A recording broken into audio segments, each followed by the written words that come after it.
से बड़ा है। यीशु नाम से हर बीमारी भागती है, हर शैतान के लक्षण, शैतान के काम टूटते हैं। यीशु नाम से हर दुष्ट आत्मा थर थर कांपती है। यीशु नाम वो नाम है जो हर नाम से ऊंचा, हर नाम से बड़ा नाम है।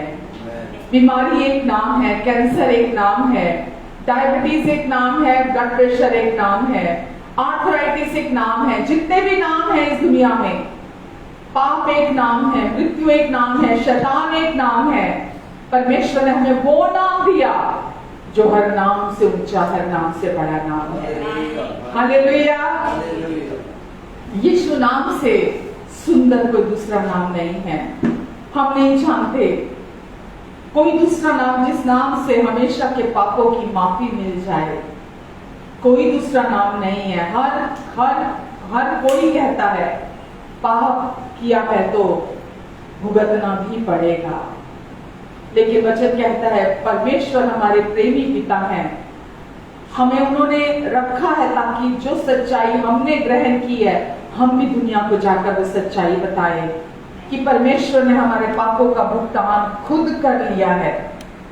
परमेश्वर ने ही अपनी उदारता से, अपने बड़े दिल से, जो दया के धनी है, अपने बड़े प्रेम के कारण हमारे सारे अपराधों को हमसे दूर किया, हमें धोया, साफ किया, हमें शुद्ध किया और अपने साथ स्वर्गीय स्थानों में अपने दाहिने हाथ पर बिठा दिया। आज हम उनके साथ वहां बैठे हुए हैं। हमने अनंत में प्रवेश कर लिया। पिता परमेश्वर, हम आपको धन्यवाद देते हैं, धन्यवाद देते पिता आपको। आमेन। Hallelujah, hallelujah. यीशु नाम मीठा नाम, सच्चा नाम, मनवारे तू भज ले। यीशु नाम, यीशु नाम मीठा नाम, सच्चा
नाम है, इसीलिए हम अपने मन को, वचन में लिखा है तुम्हारे मन के नए हो जाने से तुम्हारा बाहरी जीवन भी बदल जाता है।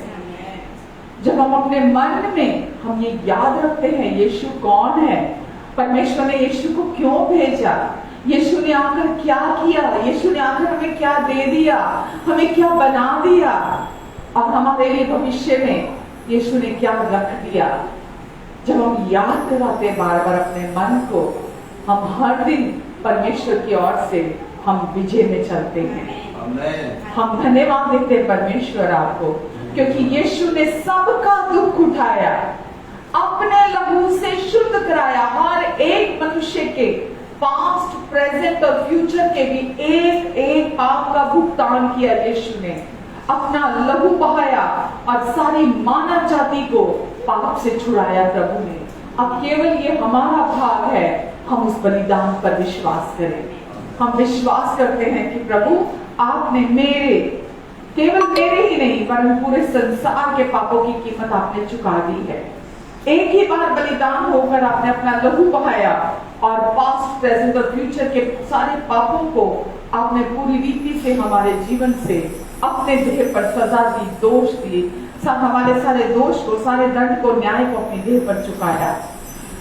हम विश्वास करते हैं, वचन में लिखा जो विश्वास करेगा वो उद्धार पाएगा। जो विश्वास करेगा कि मैं पापी नहीं हूं, अब मैं यीशु के द्वारा पाप से छुड़ाकर परमेश्वर का धर्मी बेटा, धर्मी बेटी बना दी गई हूं, वो हर दिन, हर सेकेंड उद्धार में चलेगा, मुक्ति में चलेगा। हर समस्या से मुक्ति, हर बीमारी से मुक्ति, हर श्राप से मुक्ति, शैतान के साथ चालों से मुक्ति में चलेगा। हम धन्यवाद देते पिता आपको, धन्यवाद परमेश्वर, धन्यवाद देते पिता आज के दिन के लिए, इस समय के लिए, आपकी उपस्थिति के लिए, आपकी बुद्धि के लिए, आपकी सामर्थ्य के लिए, सब कुछ के लिए परमेश्वर हम आपको धन्यवाद देते हैं। हम बोल्डली यहाँ खड़े हैं, हम बोल्डली कहते हैं कि हाँ, जिसने सारी दुनिया को बनाया, जिसने सब कुछ को बनाया, जिसने ये पूरे ब्रह्मांड की रचना की, आज वो मेरा पिता है, आज वो हमारा पिता है। आज हम उन्हें निजी तौर पर जानते हैं, आज हमारा उनके साथ रिश्ता है और हम ये जानते हैं अब हम उनके हाथों में सुरक्षित हैं। हालेलुया। पिता हम आपको धन्यवाद देते हैं आपके सारे प्रोविजन के लिए, आपकी सुरक्षा के लिए। हम आपको धन्यवाद देते हैं पिता। इस समय जितने लोग इस छत के नीचे खड़े हैं, जितने लोग भी हमें ऑनलाइन देख रहे, सुन रहे हैं, पिता इन सबको आप आशीष दे, इन सब के मन की आंखों को आज खोले आप प्रभु यीशु के नाम से। हर एक के मन की आंखें आज खुल जाए, ताकि आपके खुशखबरी को, वो सच्ची और अच्छी खबर जो यीशु के द्वारा आपने हमारे तक पहुंचाई है, वो उसे अपने हृदय में ग्रहण कर सके और परमेश्वर ये हर दिन आपकी इच्छा, योजना और उद्देश्य में चल सके। धन्यवाद देते पिता, धन्यवाद देते परमेश्वर। नामों नाम सबको आपके हाथों में देती परमेश्वर, आप मेरी भी मदद करेंगे पिता।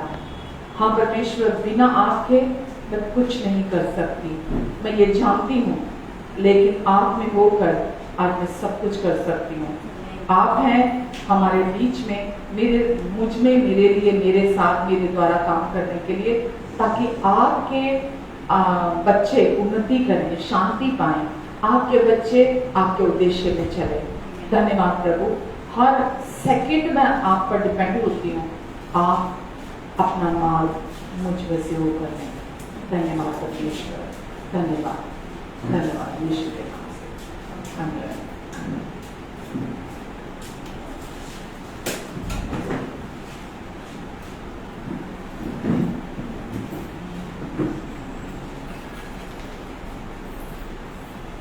कैसे हैं सब? आनंदित। आमीन, आमीन। परमेश्वर के बहुत प्रिय बच्चे हैं आप। परमेश्वर हमें दिखते नहीं हैं, इसलिए हम जो दुनिया में अपने लिए सुनते हैं, हम सोचते हैं वही सच है, लेकिन आप परमेश्वर की बहुत प्रिय संतान हैं, उनके बहुत प्रिय बच्चे हैं आप। आमीन। और परमेश्वर ने कुछ भी ऐसे नहीं बनाया। वचन में लिखा है परमेश्वर ने जब उत्पत्ति की, हर चीज की, सब कुछ को बनाया, जब तो परमेश्वर ने बोला अच्छा है। चाहे वो पेड़ पौधे बनाए, पशु पक्षी बनाए, जल जंतु बनाए, जानवर बनाए, जो कोई भी बने, कुछ भी बनाया, परमेश्वर ने बोला अच्छा लगा। अच्छा, मैंने जो सोचा था मैंने वो ही बनाया। और जब परमेश्वर ने इंसान को बनाया, मनुष्य को बनाया, तो परमेश्वर ने बोला वाह एक्सीलेंट एक्सीलेंट, क्योंकि परमेश्वर ने कहा था आओ हम मनुष्य को अपने स्वरूप और अपनी समानता में बनाएं। और परमेश्वर ने इंसान को, कोई भी सृष्टि, कोई कुछ भी परमेश्वर के स्वरूप और समानता में नहीं है।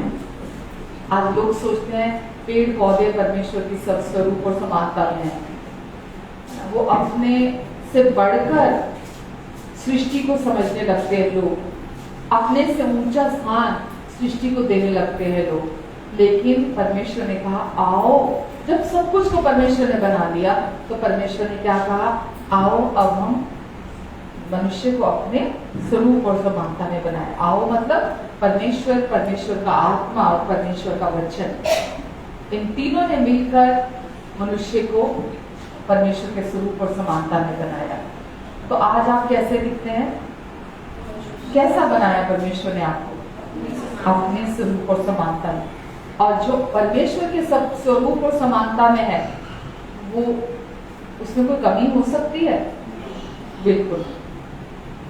वो तब तक ही है जब तक मनुष्य को ये पता नहीं चलता कि परमेश्वर ने उसके लिए क्या कर दिया है, तब तक ही ऐसा होता है। लेकिन जब पता चल जाता है कि परमेश्वर ने मेरे लिए क्या कर दिया है, तो वो वापस उस स्वरूप और समानता में चलने लगता है। आमीन, हालेलुया। तो परमेश्वर के आप बहुत प्रिय संतान है, आप बहुत प्यारे बच्चे हैं परमेश्वर के, वो आपको बहुत प्यार करते हैं। उन्होंने प्रभु यीशु मसीह के द्वारा वापस आपको अपने स्वरूप और अपने समानता में बना दिया है। आमीन। और आप इस समय भी जब यहाँ बैठे हुए हैं तो किसके जैसे हैं? कहाँ पर? आत्मा में, क्योंकि परमेश्वर आत्मा है। ठीक है, परमेश्वर आत्मा है और आप और मैं भी, हम एक आत्मिक जीव हैं और यीशु मसीह पर विश्वास करने के द्वारा अब हम शारीरिक जन नहीं है, अब हम एक आत्मिक जीव हैं, आत्मिक जन हैं। और परमेश्वर आपको और मुझे जब हमें देखते हैं तो हमें कैसा देखते हैं? परमेश्वर हमें अपने स्वरूप और अपनी समानता में देखते हैं। आमीन, हालेलुया। तो आज का जो हमारा वचन है, क्या चल रहा है? हमारी सीरीज क्या चल रही है?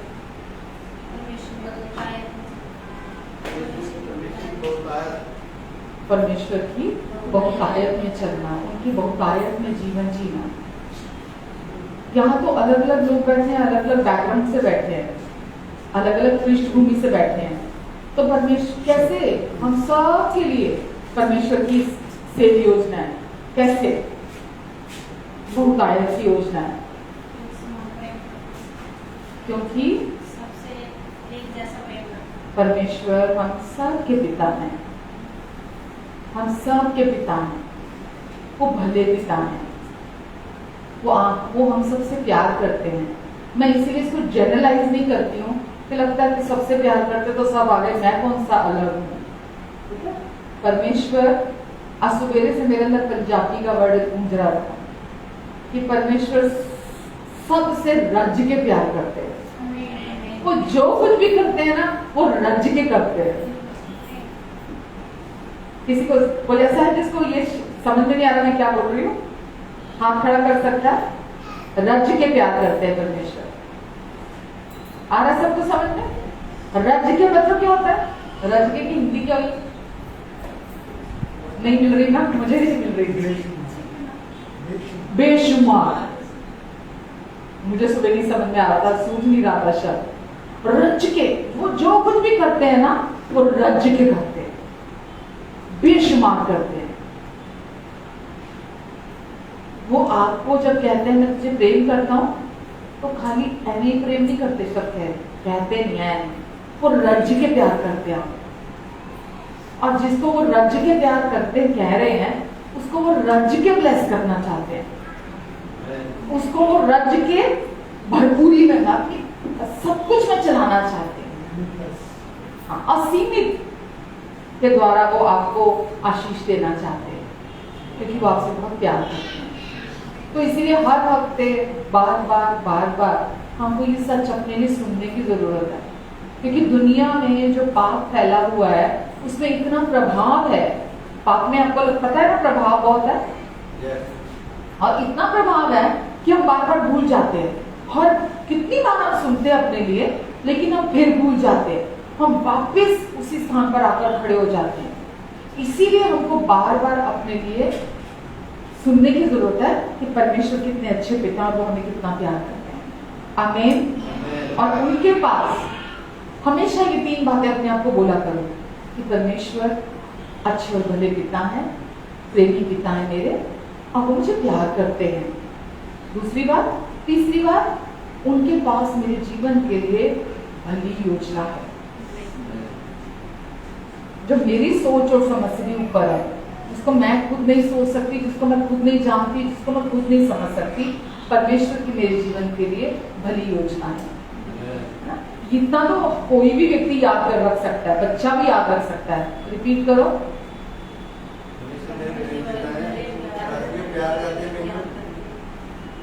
परमेश्वर मेरे प्रेमी भले पिता हैं, वो मुझे प्यार करते हैं और मेरे जीवन के लिए उनके पास जो योजना है वो भलाई की है, वो हमेशा की है, हर दिन के लिए है। आमीन। जब आप विश्वास करते होंगे कि आपके पिता, वो परमेश्वर, वो एक आत्मा है, वो दिखते नहीं है, लेकिन वो अपनी आत्मा के द्वारा अपनी सच्चाइयों को हमारे जीवन में प्रकट करते हैं। इसीलिए उन्होंने अपना आत्मा दिया है, पवित्र आत्मा दिया है, ताकि वो अपनी सच्चाई को हमारे जीवन में प्रकट कर सके। हमारा बार बार ध्यान अपने ऊपर चला जाता है, हमारा बार बार ध्यान अपनी परिस्थितियों के ऊपर चला जाता है, हमारा बार बार ध्यान अपनी गलतियों पर, कमजोरियों पर चला जाता है, जो कि बड़ा स्वाभाविक है। लेकिन फिर परमेश्वर क्या चाहते हैं? हम शारीरिक जन नहीं है, हम कौन है? हम एक आत्मिक जन है। और परमेश्वर बताना चाहते हैं कि अब तुम एक आत्मिक जन हो और अब मैं चाहता हूं तुम्हारे जीवन को चलाना अपने आत्मा के द्वारा, और मेरे पास तुम्हारे जीवन के लिए भली योजना है, तुम्हारी शांति की, तुम्हारी सफलता की, समृद्धि की, और परमेश्वर का बेस्ट जो होता है, तो क्या बोलेंगे हिंदी में? परमेश्वर का सर्वोत्तम हर एक के लिए, जो भी यहाँ बैठा है, जो भी मुझे ऑनलाइन सुन रहा है, हम सबके जीवन के लिए परमेश्वर की यही प्लानिंग है। लेकिन बहुत थोड़े हैं जो उसमें चलते हैं, बहुत कम लोग हैं जो उसमें चलते हैं। कौन नहीं चल पाते? जो इस सच को नहीं जानते हैं। जो जानते हैं वो निरंतर परमेश्वर से ग्रहण करते हैं। परमेश्वर के पास आपके और मेरे जीवन के लिए जो उद्देश्य है, हम सब के लिए जो योजना या उद्देश्य, में दोनों शब्द इस्तेमाल कर रही हूँ, वो आपकी शांति और सफलता के लिए। हमेशा याद रखना, अगर मैं आज शांति में नहीं चल रही, अगर आज मैं डिप्रेशन में चल रही होंगी, अगर मैं आज बीमारी में चल रही होंगी, अगर मैं आज निराशा में चल रही होंगी, अगर आज मैं परेशान चल रही होंगी, तो वो परमेश्वर नहीं है। तो उस समय पे मुझे क्या करने की जरूरत है? अगर मैं डिप्रेशन में हूँ, अगर मैं बीमारी से जूझ रही हूँ, संघर्ष कर रही हूँ, लाइफ में स्ट्रगल कर रही हूँ, शांति में नहीं हूँ, उस समय मुझे क्या करना है?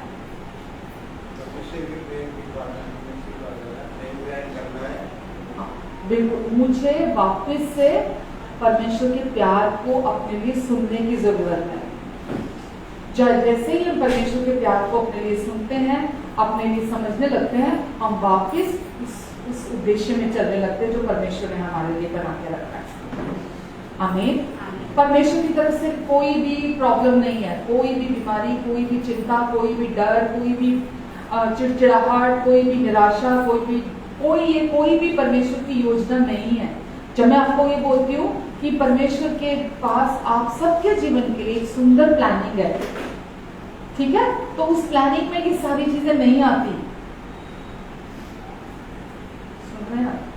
उसमें परमेश्वर की योजना में ये सारी चीजें नहीं आती हैं। अगर आप बीमार हैं तो जान लीजिए वो परमेश्वर की योजना नहीं है। अगर आप किसी प्रकार की कमी घटी में चल रहे हैं, जान लीजिए ये परमेश्वर की योजना नहीं है। तो किसको कदम बढ़ाने की, किसको उस उद्देश्य में चलने की जरूरत है? वापस इच्छा। मैंने लास्ट टाइम भी बोला, उससे लास्ट टाइम भी बोला, परमेश्वर आपको प्यार करते हैं, ये सच है। परमेश्वर के पास आपके लिए सुंदर प्लानिंग है, योजना, ये सच है। लेकिन कौन इच्छुक होगा? पहले इच्छा किसको रखनी है अपने अंदर? अगर मैंने आज ये सुना पहली बार, सपोज मान के चलो कि परमेश्वर की मेरे जीवन के लिए भली योजना है, ठीक है, और मैं सुनकर बोलूं ठीक है, ओके, पर मुझे नहीं पता, ये सब कुछ से मैं जिससे जूझ रही हूँ ये तो कभी भी खत्म नहीं होने वाला मेरे लाइफ में, ये तो प्रॉब्लम ऐसी है, परेशानी ऐसी है, इससे तो मुझे ही निपटना पड़ेगा। तो क्या वापिस आप कभी उस योजना में चल पाएंगे? कभी नहीं चल पाएंगे आप। जो परमेश्वर ने आपके लिए बनाई है, परमेश्वर की ओर से कोई चिंता, कोई डर, कोई डिप्रेशन, कोई बीमारी, कोई भी निराशा, उदासी नहीं है परमेश्वर की योजना आपके लिए। अगर हम उसमें चल रहे हैं तो अज्ञानतावश चल रहे हैं उसके अंदर, ठीक है। तो किसको खड़ा होने की जरूरत है? हमें खड़ा होने की जरूरत है कि ये परमेश्वर की ओर से नहीं है, और जो परमेश्वर की ओर से नहीं है मैं राजी नहीं होंगी उसके साथ, मैं उसको अपने जीवन में नहीं लूंगी जो परमेश्वर की योजना नहीं है। क्योंकि उन्होंने कहा है कि उनकी सारी योजना मेरी शांति और मेरी सफलता के लिए है, और ये दुष्ट है जो मेरे जीवन में इन चीजों को ला रहा है और मुझे उसके साथ राजी नहीं होना है, मुझे उसका इनकार करना है। वो जो चीजें मेरे ऊपर थोप रहा है या मुझे मैनिपुलेट कर रहा है ना, कि ये नहीं बदलेगा, ये नहीं ठीक होगा, ये सही नहीं होगा, वो अपने झूठ के द्वारा मुझे वो भ्रमित करने की कोशिश कर रहा है, मैं नहीं आऊंगा उसके झूठ में।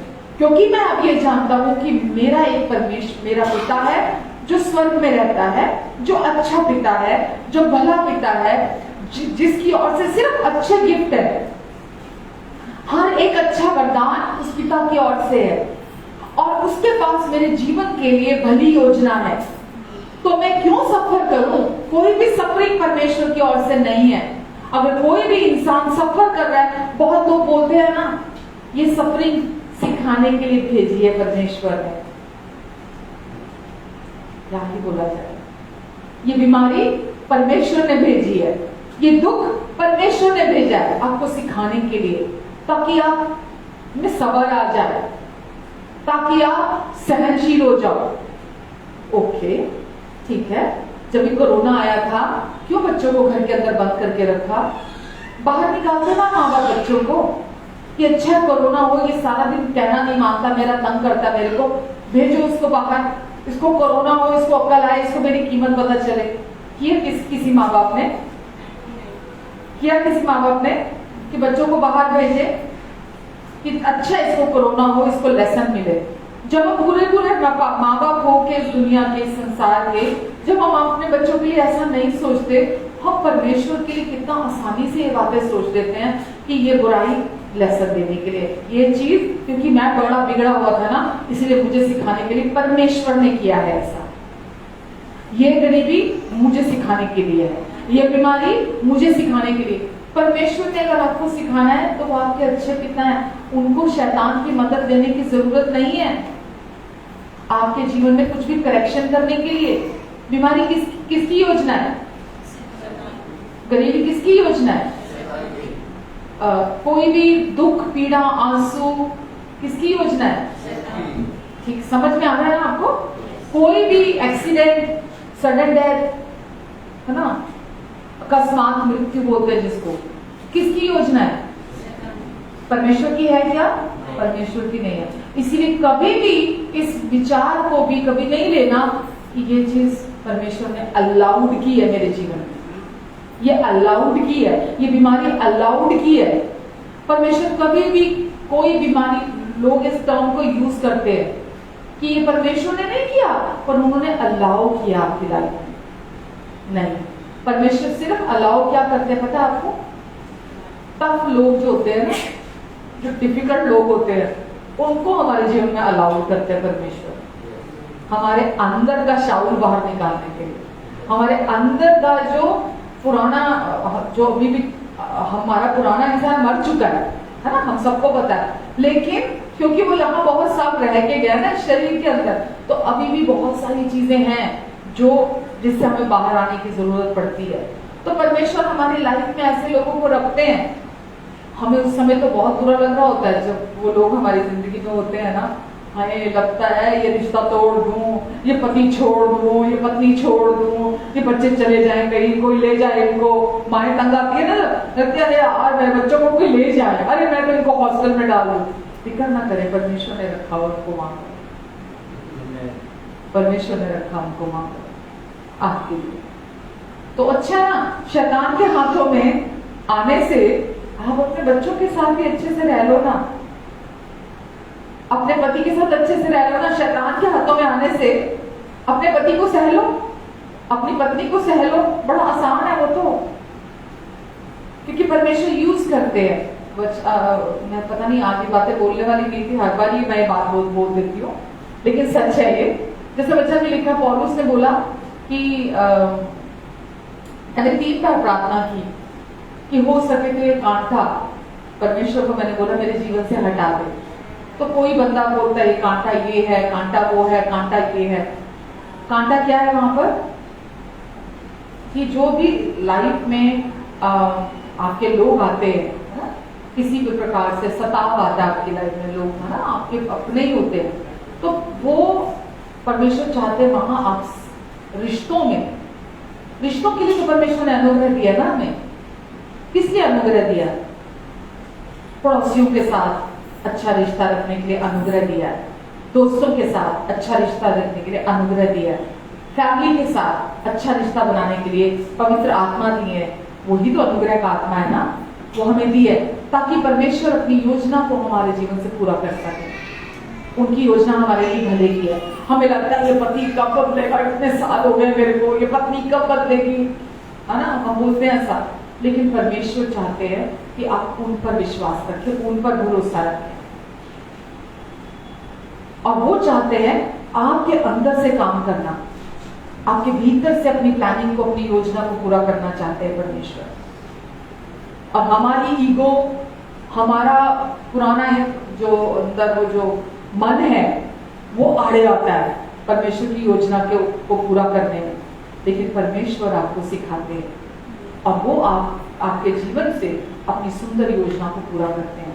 ये हमें तब नहीं पता लगता जब हम उसमें से उन चुनौतियों में से होकर गुजर कर जा रहे होते हैं, लेकिन यदि हम वो समय प्रार्थना के साथ अथॉरिटी का इस्तेमाल करते हुए अपनी हम निकालते हैं ना वो समय, और जब हम आगे निकल कर जाते हैं, तो जब पीछे मुड़कर देखते, मैं अपनी बात कर रही हूँ, मैं आज अगर पीछे मुड़कर देखती हूँ ना, जो जो समय समय पर लोगों को परमेश्वर ने यूज किया मेरी लाइफ में, मैं आज सच में उनको दिल से ब्लेस करती हूँ लोगों को, और मैं परमेश्वर को धन्यवाद देती हूँ उन लोगों के लिए, क्योंकि वो भी उस उद्देश्य का हिस्सा रहे हैं मेरे जीवन में, उस प्लानिंग का हिस्सा रहे हैं मेरे जीवन में।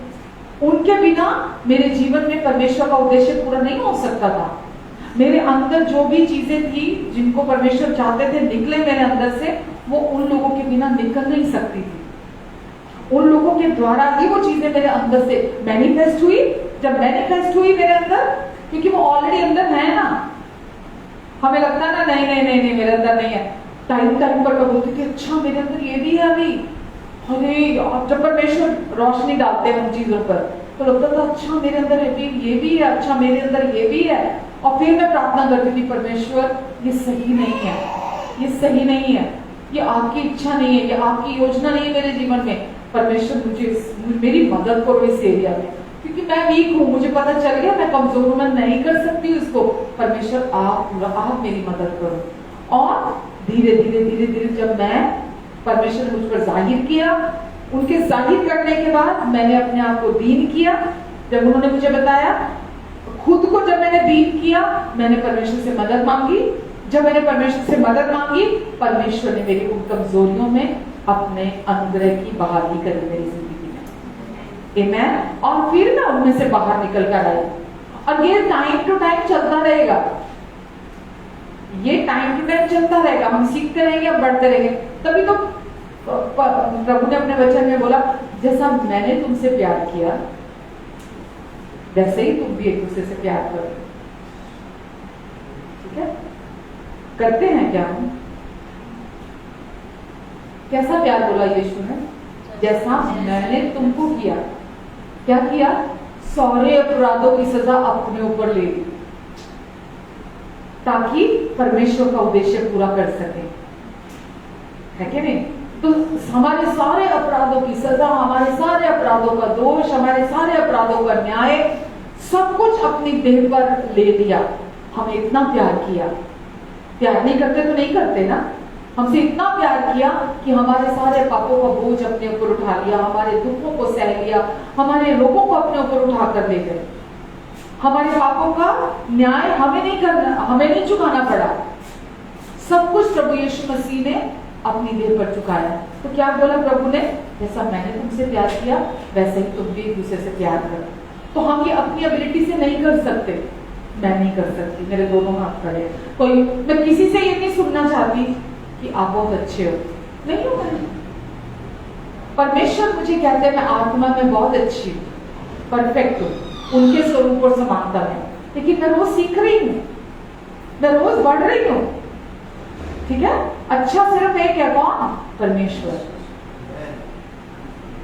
तो हम अपनी आंखें उन पर लगाकर रखें, क्योंकि उनकी दृष्टि में ही हमारे लिए एक उद्देश्य है, दुनिया में और कहीं नहीं है। जैसा वो आपको देखते हैं, कैसे पता लगता है हमारे लिए उनके उद्देश्य? आपको कैसे पता चलेगा परमेश्वर का आपके लिए एक सुंदर उद्देश्य है? जब आप उनकी दृष्टि में अपने आप को देखेंगे, जब आप खुद को उनकी दृष्टि में देखेंगे या उनकी दृष्टि से अपने आप को देखेंगे कि वो आपको कैसा देखते हैं। उन्होंने यीशु में होकर आपके लिए क्या कर दिया, यीशु के द्वारा उन्होंने आपको क्या बना दिया। जब आप वो देखते हैं यीशु के पूरा हुए काम को, तो आपको पता चलता है ओके, ये काम परमेश्वर ने पूरा किया मेरे लिए, ये कर दिया। मेरे पाप, मेरे जो इतने पाप थे, मेरे एक एक पाप से निपटा उन्होंने, मेरे सारे पापों की कीमत उन्होंने क्रूस पर चुका दी, भुगतान कर दिया। एक भी पाप बाकी नहीं रहा मेरा, जो मैं अभी आखिरी सांस में भी करने वाली हूँ उसकी भी कीमत चुका दी। और एक एक पाप का भुगतान किया, ऐसे ही माफ नहीं किया, न्याय चुकाया है। यीशु को दंडित किया गया, यीशु पर दोष लगाया गया, यीशु ने अपने देह पर उनका न्याय चुकाया। पाप की सजा मौत है, और मेरी जगह पर मेरे पापों के लिए मैं बनकर यीशु क्रूस पर मरे। ठीक है, आप बनकर, जैसे कि यीशु ने, वो आप ही थे। यीशु जब क्रूस पर मरे तो ऐसे था जैसे वो मैं ही थी क्रूस पर, क्योंकि यीशु ने तो कोई पाप नहीं किया था। वचन में लिखा है जो पाप से अज्ञात था उसे ही परमेश्वर ने हमारे लिए पाप ठहराया, ताकि उसमें होकर हम परमेश्वर के धर्मी बेटे और बेटियां बन जाएं। ठीक है, तो यीशु ने मेरे लिए वो सब कर दिया। ये मैं आपको सोचने के लिए ये आपको चीजें दे रही हूं कि आपको अपने लिए क्या सोचना होता है। कैसे आपको पता चलेगा कि परमेश्वर की योजना आपके जीवन के लिए बहुतायत की है, कि आप हमेशा उनकी बहुतायत में चले? जब आप अपने लिए इन चीजों को रोज सोचेंगे, विश्वास करेंगे, जितना सुनेंगे, सोचेंगे, विश्वास करेंगे अपने लिए कि अच्छा, अब वो जो पुरानी बातें थी वो सब बीत गई हैं, जो कुछ गलत था, जो कुछ मेरा बुरा था, वो सब प्रभु यीशु मसीह के द्वारा परमेश्वर ने क्रूस पर काट दिया। अब मैं उस बुरे की भागीदार नहीं हूं। शैतान की कोई बुरी योजना अब मेरे जीवन में सफल नहीं होगी, क्योंकि शैतान का अब मेरे जीवन में कोई अधिकार नहीं है। परमेश्वर ने शैतान को, जैसे वचन में लिखा है ना कि प्रभु यीशु ने क्रूस पर शैतान को हरा दिया, उसका खुला खुला तमाशा बनाया और क्रूस से उतार कर, है ना, उसका जुलूस निकाला गया। और जिस समय शैतान को प्रभु यीशु मसीह ने हराया, उस समय आपने और मैंने भी उसकी हर योजना को कैंसिल किया। ठीक है, जब तक आप अपने लिए इसको पर्सनलाइज नहीं करेंगे ना, अपने लिए निजी तौर पर नहीं सोचेंगे, आप कभी भी उसमें नहीं चल सकते जो परमेश्वर की योजना आपके लिए है। क्या कहना चाहती हूँ यहाँ, अगर आप अभी भी ये सोचते हैं कि नहीं मैं तो अभी भी बुरा सोचता हूँ, मैं तो अभी भी बुरा इंसान हूँ, मैं तो अभी भी गलत काम करता हूँ, मुझ में तो अभी भी बहुत सारी कमियां हैं, मुझ में तो अभी भी बहुत सारी गलतियां हैं, अगर आप अभी भी अपने आप के बारे में ऐसा सोचते हैं तो आप परमेश्वर की प्लानिंग में नहीं चल पाएंगे। परमेश्वर बोलते हैं पुरानी सारी बातें बीत गई, देख अब सब कुछ मैंने नया कर दिया, सब कुछ हो गया, नया हो चुका है, और अब तुझे अपने मन को नया करते हुए, अपने मन को अपने में जो मैंने तेरे लिए पूरा कर दिया उस पर लगाते हुए तुझे हर दिन आगे बढ़ना है। तो तेरा बाहरी चाल चलन भी बदल जाएगा, बाहरी चाल चलन भी, बाहरी तेरा जीवन भी, खाली चाल चलन नहीं है, आपका बाहरी जीवन भी बदल जाएगा। परमेश्वर कभी भी बाहर से अंदर की ओर काम नहीं करते, परमेश्वर हमेशा अंदर से बाहर की ओर काम करते हैं, क्योंकि आत्मा अंदर रहता है आपके, परमेश्वर अंदर रहते हैं तो वो अंदर से बाहर की तरफ काम करते हैं। और जब आप अपने लिए ये विश्वास करने लगेंगे तो आप फिर परमेश्वर की भली योजना में चलने लगेंगे। आमेन। तो आप ये नहीं कह सकते मेरे लिए तो पता नहीं है कि नहीं है, पता नहीं परमेश्वर मेरे लिए सोचते हैं कि नहीं सोचते हैं। परमेश्वर की ओर से देर नहीं है बच्चों, परमेश्वर चाहते हैं आप हर दिन उनके बेस्ट में चलो। परमेश्वर के पास पता है एक ही उद्देश्य है, क्या? आपकी सफलता। क्या है? आपकी सफलता। उनको और कुछ नहीं सोचता आपके लिए। वो हर टाइम जो सोचते हैं, हर टाइम जो कल्पनाएं हैं उनकी, जो हर टाइम आपके लिए वो प्लानिंग्स बनाते हैं, वो क्या है? आपकी सफलता। उधर से कोई देर नहीं है।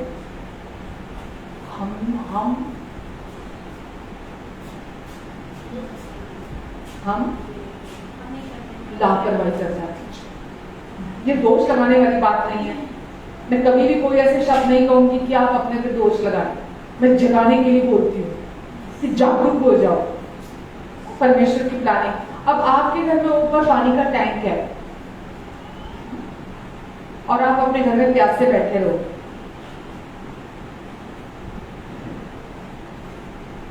क्या करने की जरूरत है? टैप खोलो, जाके पानी पी लो, है क्या नहीं? ऊपर टैंक दिख नहीं रहा आपको तो आपको लगता है कोई पानी तो है ही घर में भरा हुआ, ना यहाँ कोई मटका है, ना यहाँ कोई बर्तन है, ना यहाँ कोई टैंक दिख रहा है, कुछ नहीं दिख रहा, पानी नहीं है घर में। आपको क्या करना है? खाली जाके नल खोलना और आपको सारा दिन। मैं अब जहाँ रहती हूँ सोसाइटी में, आप लास्ट 5 साल से रह रहे हैं, एक दिन भी नहीं देखा पानी नहीं आना क्या होता है, एक दिन भी नहीं देखा। जो मर्जी टैप खोलो हर टाइम पानी आ रहा होता है। और मैं सोचती हूँ परमेश्वर की, जो मैं आपको बोल रही हूँ, सच में परमेश्वर आपकी सप्लाई तो ऐसी ही है। एक दिन भी ऐसा नहीं होता कि टैप खोला और अरे पानी नहीं आ रहा, अब कहाँ करें, कहाँ भागे, कहाँ जाए, कभी नहीं होता। पानी अवेलेबल है, टैंक फुल रहता है, हमेशा फुल रहता है, तो खाली होता ही नहीं है। कितना जिससे पहले वाली सोसाइटी में रहती थी वहां खत्म हो जाता है। लेकिन ये एग्जाम्पल मैं आपको दे रही हूँ, परमेश्वर का टैंक हमेशा भरा है। आपको खाली उस सप्लाई को अपने लिए रिसीव करना है, आपको उस सप्लाई के साथ जुड़ना है, वो कभी नहीं रुकेगी। इलेक्ट्रिसिटी है, बिजली बोर्ड है जहां पर, वहां से सप्लाई हर घर में जा रही है, ठीक है, हर घर में सप्लाई जा रही है, और हर घर में स्विच बोर्ड भी है। किसी किसी घर में लाइट नहीं आती है, किसमें नहीं आएगी, ऑन नहीं करेगा। और जिसने बिल नहीं भरा जिसने बिल नहीं भरा उसके घर लाइट नहीं आएगी, ठीक है। लेकिन आप जिसने बिल भरा है उसके घर में उसको क्या करने की जरूरत है?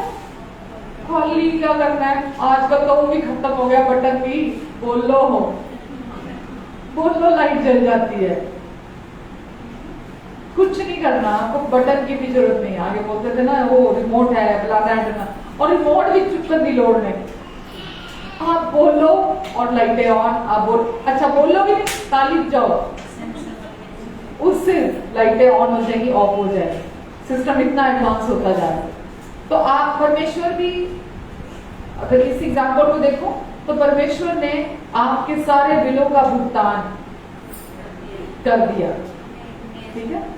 मैंने जैसे अभी बोल रही, पानी की कमी कभी नहीं देखी, मैंने बिजली भी कभी नहीं देखी। अगर नहीं होती कभी लाइट, जैसे जाती है लाइट और जगहों पर, हमारे वहां पर हर टाइम पावर बैकअप, पता ही नहीं चलता लाइट कब गई कब आ गई, पावर बैकअप है, एसी भी चलते हैं, सब कुछ अपने आप चल जाता है। तो परमेश्वर ने यीशु को भेजकर आपके सारे बिलों का भुगतान कर दिया, कोई चिंता की बात नहीं है अभी। यानी कि बिलों का भुगतान मतलब पाप रुकावट पैदा करता था, पाप श्राप लाता था, श्राप बीमारियां लाते थे, चिंता लाते थे, डर लाते थे, कंगाली आती थी, गरीबी आती थी, भूखमरी आती थी, वो सब कुछ प्रभु यीशु मसीह ने उससे डील कर लिया आपके पापों का भुगतान करने के द्वारा। अब आपके पापों की कीमत पहुंच चुकी है। अब आपको परमेश्वर की क्या, मैंने क्या बोला, परमेश्वर का हम सब के लिए एक ही उद्देश्य है कि हम उनके प्यार को जाने और हम उनकी भलाई को अपने अपने जीवन में देखें। हम उनके प्यार को जाने और उनकी भलाई में हम हर दिन चले। तो आपको और मुझे ये पता है कि मेरे सारे बिलों का भुगतान यीशु ने कर दिया है, और अब परमेश्वर क्या चाहते हैं कि मैं हर दिन उनकी भली योजना में चलूं, और मैं चलूंगी। मैं एक विश्वासी हूं और मैं हर दिन चलूंगी। सोचना नहीं पड़ेगा आपको, इंतजार नहीं करनी पड़ेगी आपको। जब आप ये लोगों को लगता है ये इतना सिंपल फेथ, इतना सिंपल, कुछ तो करना पड़ेगा, कुछ तो करना चाहिए। आपको पता है परमेश्वर ने यीशु को क्यों भेजा था इस दुनिया में? ताकि परमेश्वर के उद्देश्य को हम जान सकें, इसीलिए भेजा था। और यीशु आए थे परमेश्वर के उद्देश्य को पूरा करने के लिए। अब किस चीज से छुटकारा दिलाने के लिए हमें आए थे?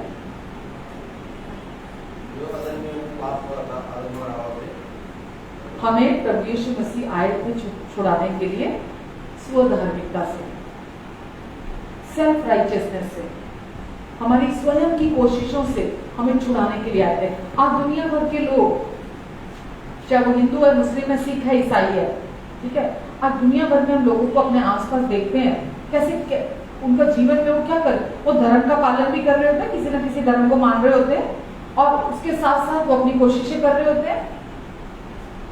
कोशिशें मतलब कुछ भी काम, बिजनेस, कुछ भी कर रहे होते हैं। एक कोई भी धर्म का पालन कर रहे हैं, किसी धर्म को मान रहे हैं, और क्योंकि बिलोंग किससे करते हैं? परमेश्वर से। तो अंदर से खोजी तो सब है ना, सब परमेश्वर को जानना चाहते हैं, तो जो पता है उनको वो कर रहे हैं, ठीक है। और दूसरा, वो अपनी खुद की कोशिशों से अपनी उपाधि, उपलब्धियां, अपने कामों को पूरा करना, या अपने जीवन में धन को इकट्ठा करना, है ना, ये सब कुछ वो अपने दम पर कर रहे हैं। कर रहे कि नहीं कर रहे? सब कुछ वो अपने दम पर कर रहे हैं, उनको दूसरा रास्ता नहीं पता। और प्रभु यीशु मसीह का आने का पर्पस क्या था, आने का मकसद क्या था? कि हम परमेश्वर के उद्देश्य में चले, ठीक है। अब अगर लोग परमेश्वर के उद्देश्य को जानते ही नहीं है, अगर लोगों को परमेश्वर का उद्देश्य पता ही नहीं है, तो चलेंगे कैसे? ठीक है। तो पहले परमेश्वर का उद्देश्य पता होना चाहिए।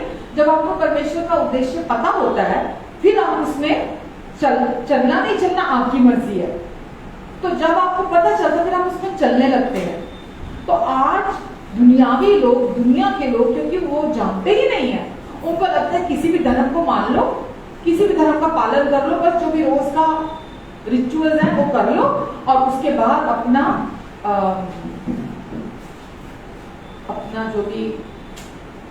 जो अपना कर्म है रोज का, वो अपना कर्म कर लो बस, या मानवता को अपने जीवन में स्थान दे दो, बस इतना ही काफी है। और कहीं ना कहीं वो सफलता का आभास तो करते हैं, लेकिन वो स्थायी नहीं होती उनके जीवन में। वो सफलता जो वो खुद के ओन पर, खुद की कोशिशों से जो वो कमाते हैं, वो सफलता कभी भी स्थायी नहीं है, कभी भी परमानेंट नहीं होती है।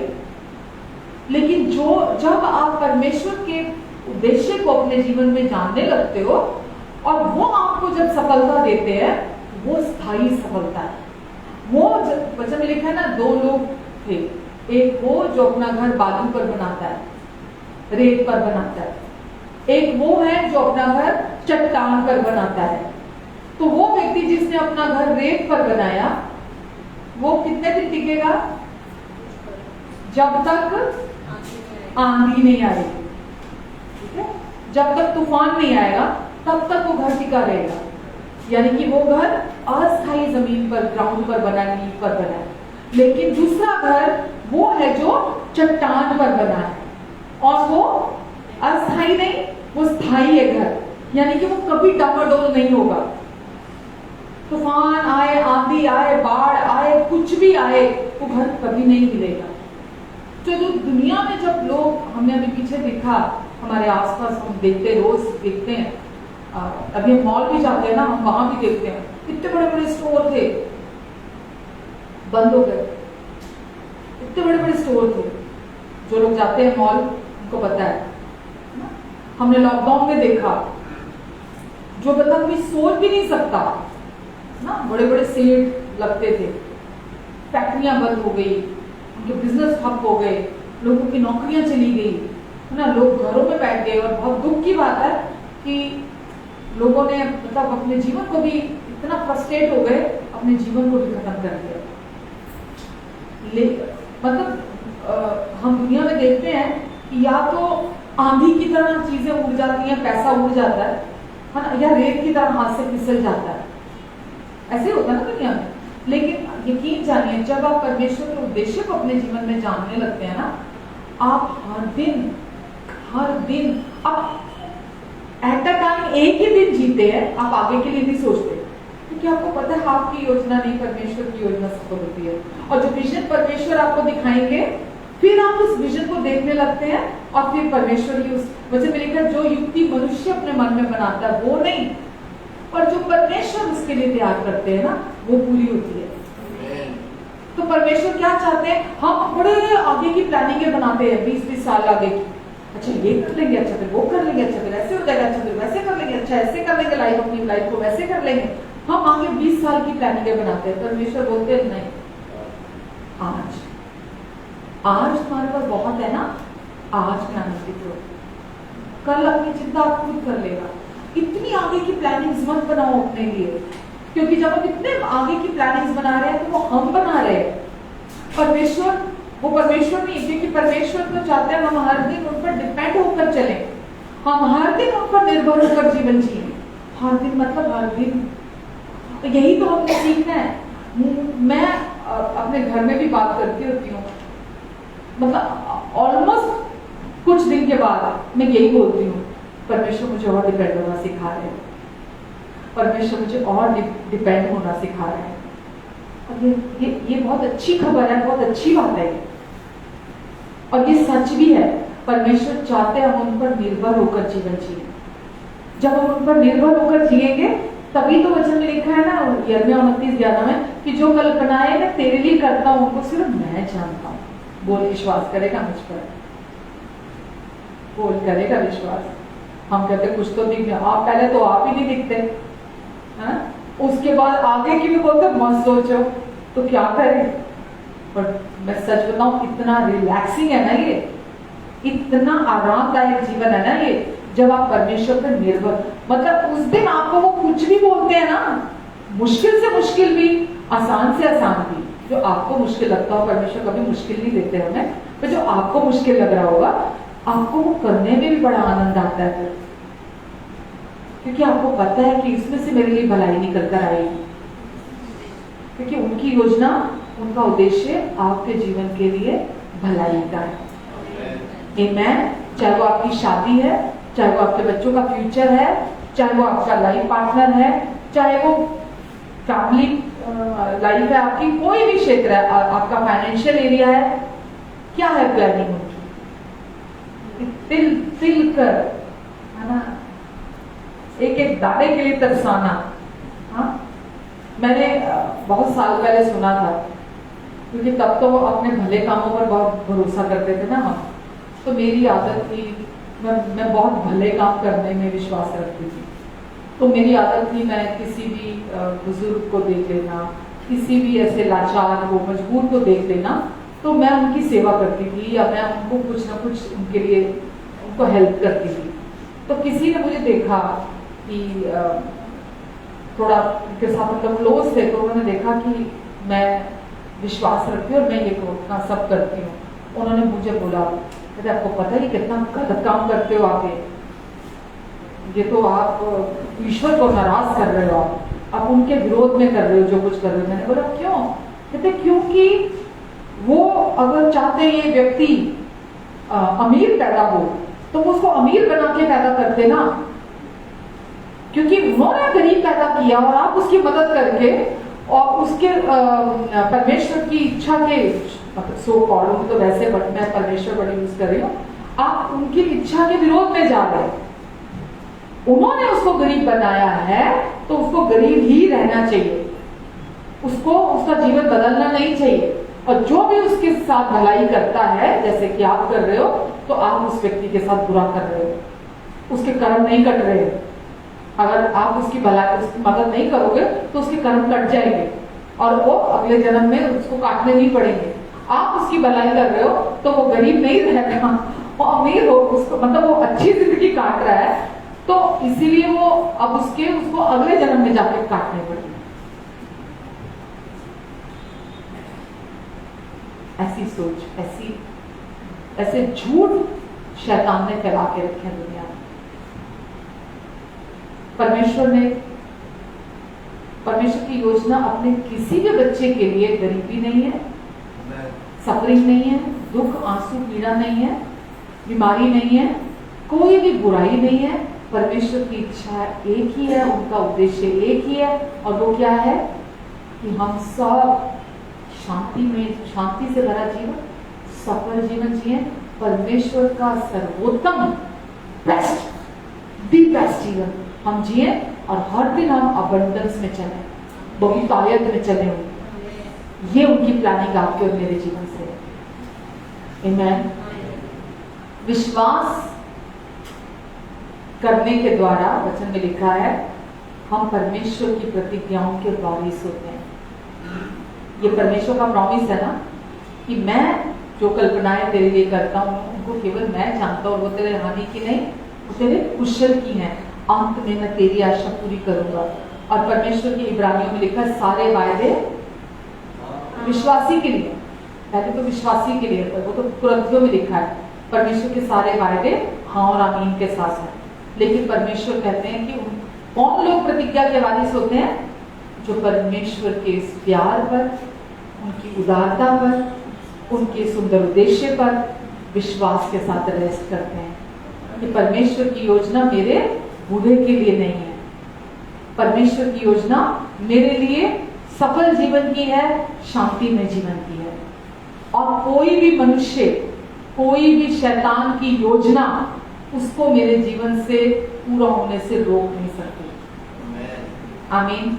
आप सबको मैंने पहले भी बोला है कि ना तो शैतान और ना कोई इंसान, हमें लगता है ना, लोग बोलते हैं अरे फलाने ने नजर ला दी थी और फलाने ने नजर ला दी थी, ओ बिल्ली रास्ता काट गई, है ना, या मदद करो मेरी थोड़ी सी, और चीख मार दी, या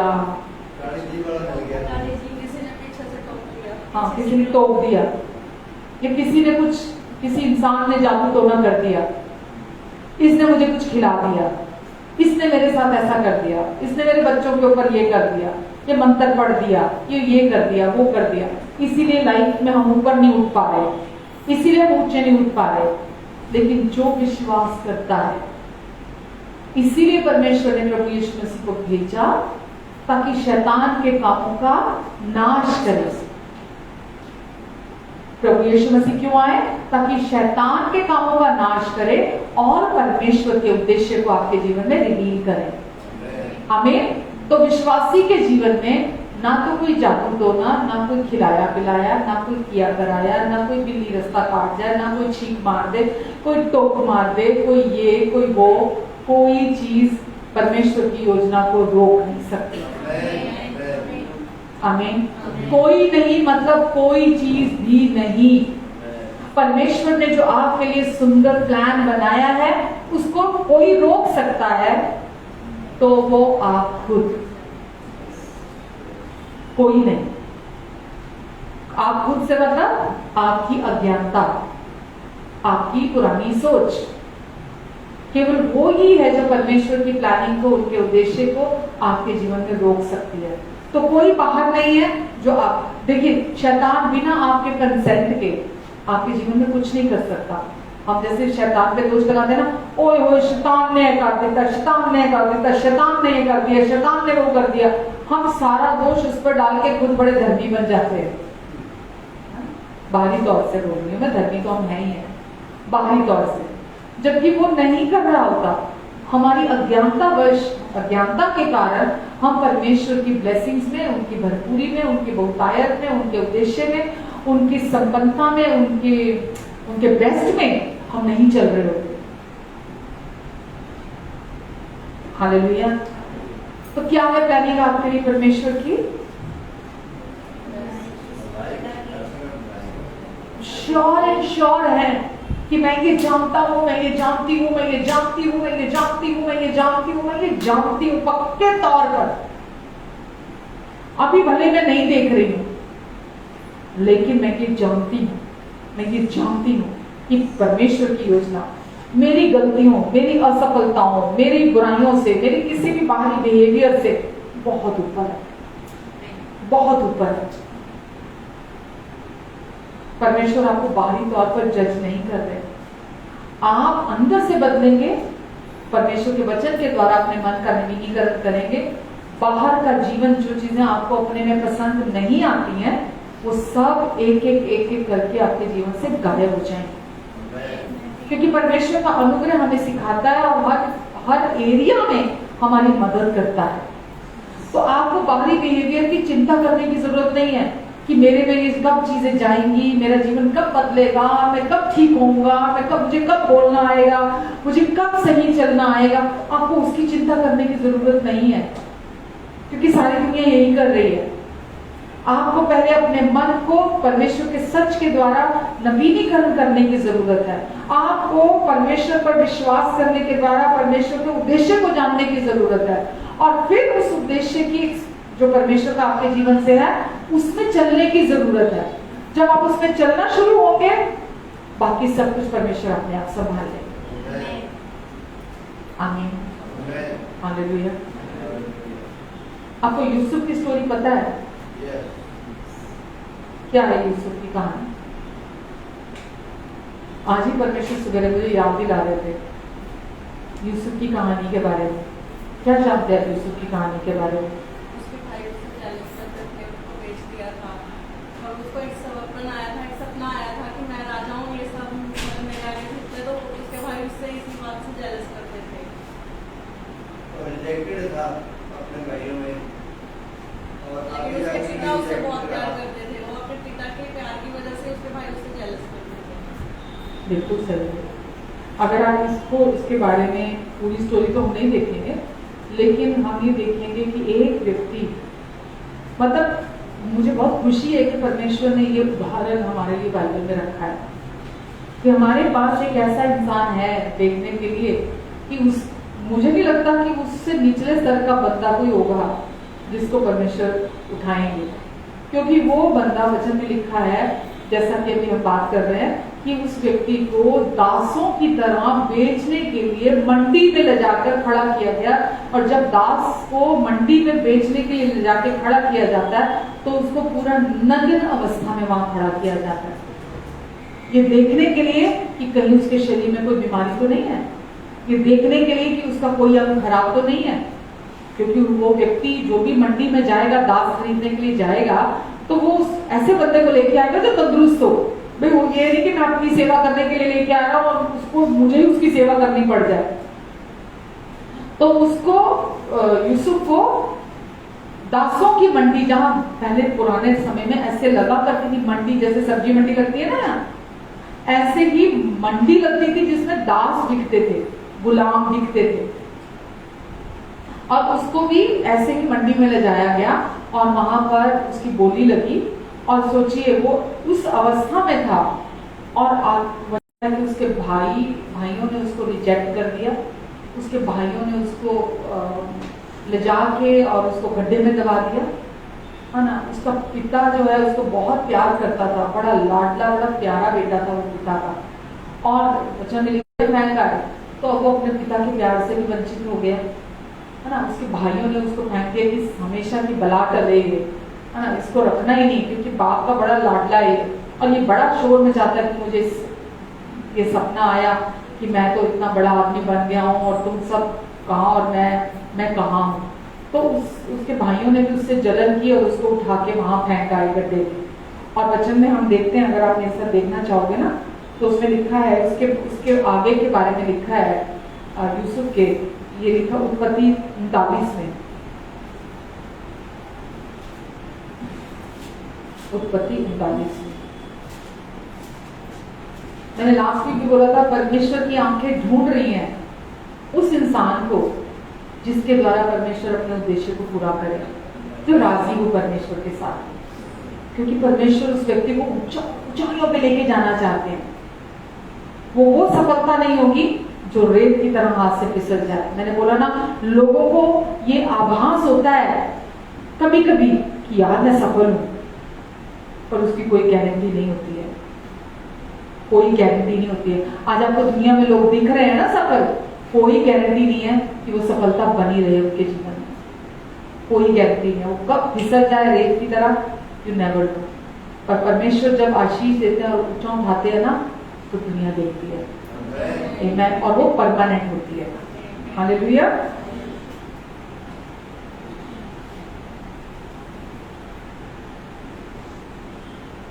अब सोचिए, एक व्यक्ति जो गुलाम था, उसको परमेश्वर एक सफल व्यक्ति यहां बोल रहे हैं। कभी बोलेंगे, इमेजिन करो, एक इंसान, आप अगर हो सकता है किसी अभी ऐसी बैकग्राउंड से आते हो, आपको लगता हो कि मैं तो बड़े गरीब घर से हूँ, मेरी तो बैकग्राउंड ही कुछ नहीं है, मेरी पृष्ठभूमि बहुत ही मामूली सी है, इससे मामूली तो नहीं होगी। एक व्यक्ति जो दास बनाने के लिए, बेचने के लिए मंडी में ले जाया गया है, अभी जो मैं आपके सामने पढ़ने जा रही हूँ, वहां परमेश्वर उस व्यक्ति को सफल व्यक्ति बोल रहे हैं। आमीन। उस व्यक्ति को क्या बोल रहे हैं कि वो एक सफल व्यक्ति है परमेश्वर की भाषा में।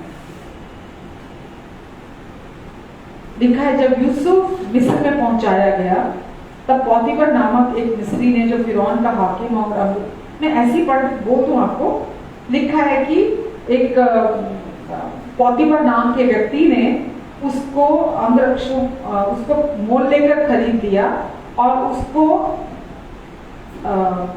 अपने घर में ले आया। और वचन में लिखा है, 2 में लिखा है, यूसुफ अपने मिस्री स्वामी के घर में रहता था और यहोवा परमेश्वर उसके साथ था। वो अपने स्वामी के घर रहता था और परमेश्वर उसके साथ था, इसलिए वह सफल पुरुष हो गया। ये परमेश्वर खुद उसके बारे में बता रहे हैं कि यूसुफ, जो कि एक ऐसे सबसे निचले स्थान में पहुंच गया था, परमेश्वर उसको लेकर आए पौतीफर नाम के व्यक्ति के घर में, और लिखा है परमेश्वर बोल रहे हैं उसके लिए कि वो एक सफल व्यक्ति था। ठीक है। दुनिया के लोग अगर देखो, या जो आजकल कॉर्पोरेट वर्ल्ड है, उनकी भाषा में, उनके शब्दों में अगर कहा जाए, सफलता किस आधार पर होती है? आपकी उपलब्धियां कितनी है, आपकी उपाधि क्या है ना, आप कितने योग्य हैं, आपने कितना नाम प्राप्त किया और आपने कितना धन इकट्ठा किया है। आज जो बोलते हैं ना, जो स्टेटस की बात की जाए, हाई स्टेटस की बात की जाए, वहां ऐसे तो नापते हैं ना किसी व्यक्ति को देखकर। तो परमेश्वर यहाँ पर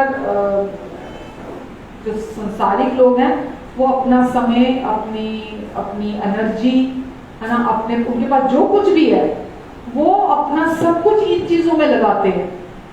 और मुझे दुख है, बहुत सारे ऐसे लोग जो नाम के मसीह हैं, वो लोग भी इसी कुचक्र में फंसे हुए हैं ना। वो भी अपने लिए सब कुछ करने की कोशिश कर रहे हैं, इकट्ठा करने की कोशिश कर रहे हैं। लेकिन मैं आपको दिखाना चाहती हूँ कि परमेश्वर ने यूसुफ के बारे में क्या कहा है कि